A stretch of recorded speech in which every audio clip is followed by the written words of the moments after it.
Imagine being a kid and being told you have to marry someone much older than you. Forced child marriage isn't just a problem in other parts of the world. It's happening right here in the U.S. Several states are looking at laws to ban marriage of younger teens to adults, but there are still several states across the country with laws that allow it if parents sign off. Demetrius Pipkin meets with one woman working to raise awareness about the issue. When love happens, you're choosing someone of your dreams and you get to plan this big fairy tale wedding and get married and, hopefully have that happily ever after life. Life didn't turn out that way for Trevisha Williams. You had dreams of being a lawyer, you had dreams of going to school, and now all of a sudden you're someone's wife. Exactly. All of a sudden I go from being a student by day to a wife by about 5 o'clock that afternoon. That was the day her whole life was turned upside down.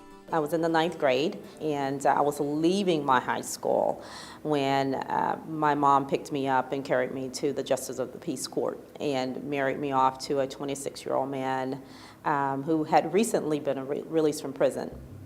She was only 14 years old at the time. Trevisha had become the victim of a forced child marriage. I really didn't feel like I had a say-so. In developing nations, 1 in 3 girls is married before the age of 18, 1 in 9 before the age of 15. People across the country, here in the U.S., when we hear forced marriage, when we hear child brides, we think of cultures that are on the other side of the world or third world countries, right, but not here in the U.S. Right. I think that was one of the major eye-opening realizations of the last few years, that child marriage isn't something that happens over there. It also happens right here in our cities, our communities, maybe next door. Jeannie Smoot works for the Tahirih Justice Center, a nonprofit organization committed to fighting for the rights of women and girls around the world. What kind of numbers are we talking about, though? How prevalent is this problem?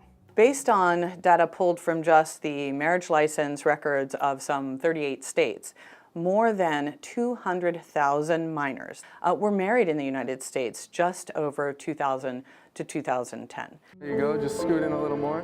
One video on YouTube gained nearly 20 million views, showing a 65-year-old man with his 12-year-old bride taking photos in New York City. She's young. Yeah, but the parents, they gave me permission to marry her. Yes. The video wasn't real. It was staged to send a message that in many states across the U.S., this marriage would be perfectly legal. Most courts just need a parent to approve it. Age 18 is when you can get married without asking for parental consent or judicial consent or going through special procedures in most states. But that age can drop and drop and drop again. There are 25 states where there is no limit to how low it can go. And in Trevisha's home state of Texas, it went as low as 14. So without the help and support from her family and church, Trevisha was locked into an abusive relationship for years. Her mother never even gave her a reason why. Most teenagers that are in these marriages, like I was, you don't know your rights. But when she turned 17, her husband was arrested and sent back to prison. It wasn't until then that she was able to free herself and her newborn daughter from the marriage.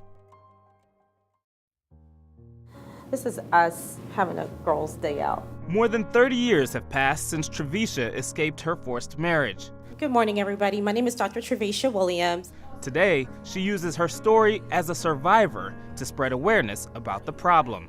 You really just don't think that happens here, and hearing it and hearing firsthand that it happens here is just, makes you really want to be part of the cause. And it were testimonials like Trevisha's that helped get the marriage laws changed in Texas, which once had one of the highest child marriage rates in the country.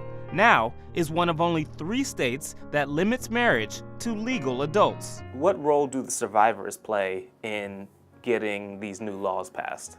The survivors are everything. They put a human face on a problem that's been hidden, invisible, and ignored for far too long. Another Texas child marriage survivor's story was told like this, that there are a lot of tears at an 8th grader's bachelorette party. And I can't even fathom that, right? Let alone, and I think you're seeing the emotional reaction. I mean, that is the emotional reaction we see in some of the legislators once they realize what their laws have permitted, and that's what's needed to make that change. It's a first step in a nationwide fight to give every girl in the country a chance at happily ever after. Demetrius Pipkin, Channel One News.